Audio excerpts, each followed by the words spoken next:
नमस्कार। आइए बच्चों, आज हम मुक्ति की आकांक्षा कविता पढ़ते हैं। इस कविता के कवि हैं सर्वेश्वर दयाल सक्सेना। इस कविता के माध्यम से कवि हमें ये समझाना चाहते हैं कि स्वतंत्रता सभी प्राणियों को प्रिय है और इसी तरह से पशु पक्षियों को भी प्रिय है। गुलामी का जीवन उन्हें बिल्कुल पसंद नहीं है।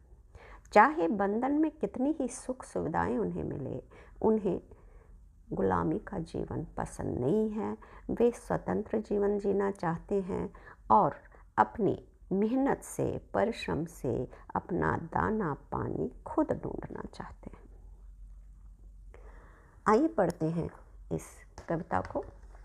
चिड़िया को लाख समझाओ कि पिंजरे के बाहर धरती बहुत बड़ी है, निर्मम है।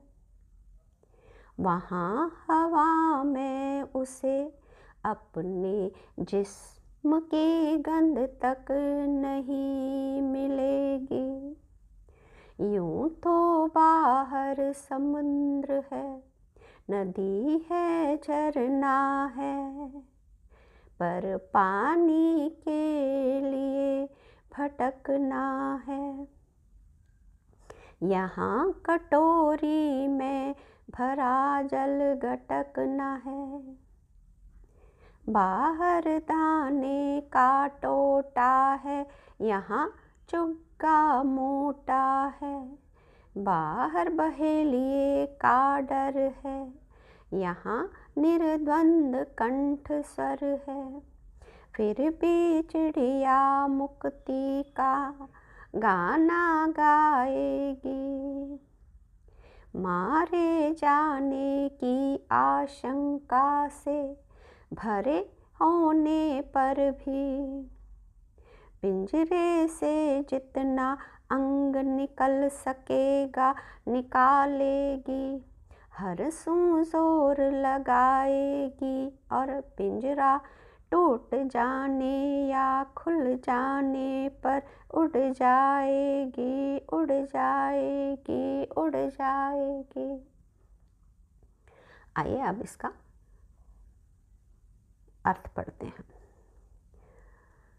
चिड़िया को लाख समझाओ कि पिंजरे के बाहर धरती बहुत बड़ी है और निर्मम है।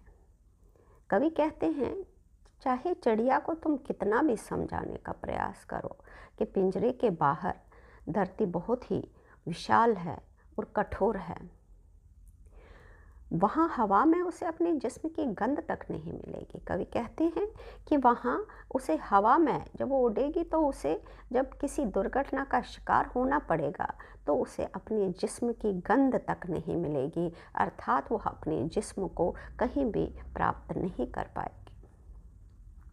यूं तो बाहर समुद्र है, नदी है, झरना है। कवि कहते हैं कि बेशक बाहर समुद्र भी है, नदी भी है, झरना भी है, पर उसे इस समुद्र, नदी और झरना ढूंढने के लिए भटकना पड़ेगा, अर्थात उसे अपने पानी को ढूंढने के लिए जगह जगह भटकना पड़ेगा। यहाँ कटोरी में भरा जल गटकना है।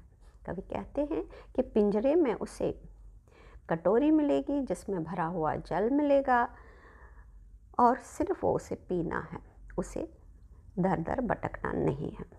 बाहर दाने का टोटा है, यहाँ चुग्गा मोटा है।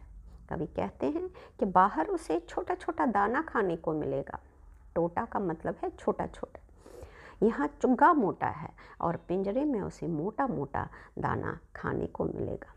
बाहर बहेलिए का डर है, बाहर उसे शिकारी का डर है कि वो उसे मार डालेगा, लेकिन पिंजरे में निर्द्वंद कंठ स्वर है, बिना किसी लड़ाई झगड़े के वो अपना गीत आराम से गा सकती है। फिर भी चिड़िया मुक्ति का गाना गाए, लेकिन इतनी सब सुख सुविधाएं होने के बावजूद भी चिड़िया मुक्ति का ही गाना गाती है, अर्थात वो इस पिंजरे से आज़ाद होना चाहती है। मारे जाने की आशंका से भरे होने पर भी बेशक उसे बाहर की दुनिया में मारे जाने की शंका है, लेकिन फिर भी पिंजरे से जितना अंग निकल सकेगा निकालेगी, कि पिंजरे को ज़ोर लगाकर वो जितना भी अंग उस पिंजरे से निकाल सकेगी वो बहुत ज़ोर लगाकर उससे निकलने का प्रयास करेगी। और पिंजरा जब टूट जाएगा या खुल जाएगा तो वो आसमान में उड़ जाएगी और अपने इस बंधे हुए जीवन से वो आज़ाद हो जाएगी, अर्थात वो आकाश में उड़कर सुखी रहेगी। इस तरह से कवि ने इसमें स्वतंत्रता के महत्व को दर्शाया है। आइए पढ़ते हैं प्रश्नोत्तर। मुक्ति की आकांक्षा कविता के कवि का नाम क्या है? मुक्ति की आकांक्षा कविता के कवि का नाम है सर्वेश्वर दयाल सक्सेना। मुक्ति की आकांक्षा कविता में किसके महत्व को दर्शाया गया है? मुक्ति की आकांक्षा कविता में स्वतंत्रता के महत्व को बताया गया। कवि ने इस कविता में चिड़िया को बाहर किसका डर बताया है? कविता में चिड़ियों को बाहर बहेली का यानी शिकारी का डर बताया गया। कवि के अनुसार चिड़िया का पिंजरे में बंद रहना क्यों उचित है? कवि के अनुसार चिड़िया का पिंजरे में बंद रहना इसलिए उचित है क्योंकि उसे पिंजरे में सारी सुख सुविधाएं उपलब्ध है। उसे पानी के लिए नहीं भटकना पड़ेगा, उसे पिंजरे में मोटा दाना खाने को मिलेगा, उसे शिकारी का भी डर नहीं रहेगा तथा वो वहाँ बिना किसी डर के और स्वतंत्र रूप से गाना भी गा सकेगी। पिंजरे में सभी सुख सुविधाएं उपलब्ध होने पर भी चिड़िया को स्वतंत्रता क्यों पसंद है?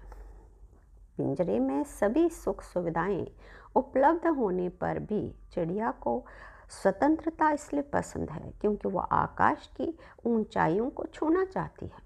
वो अपना जीवन अपने बल पर जीना चाहती है।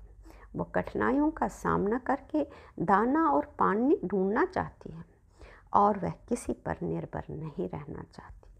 वह आकाश में उड़ना चाहती है और अपनी इच्छा के अनुसार अपना जीवन जीना चाहती है। धरती को बहुत बड़ी और निर्मम बताया गया है। इस पंक्ति का आशय स्पष्ट कीजिए। धरती को निर्मम और बड़ी बताया गया है क्योंकि वहाँ पर पक्षियों के लिए अनेक प्रकार के खतरे हैं। वहाँ उन्हें भोजन और पानी की कमी का सामना करना पड़ता है और शिकारी जानवरों से भी बचना पड़ता है। बल्कि इसके विपरीत पिंजरे में उन्हें हर सुख सुविधा आसानी से मिल पाता है। धन्यवाद। आशा है आप लोगों को ये कविता समझ आई होगी। इसे लाइक और सब्सक्राइब ज़रूर कीजिएगा। धन्यवाद।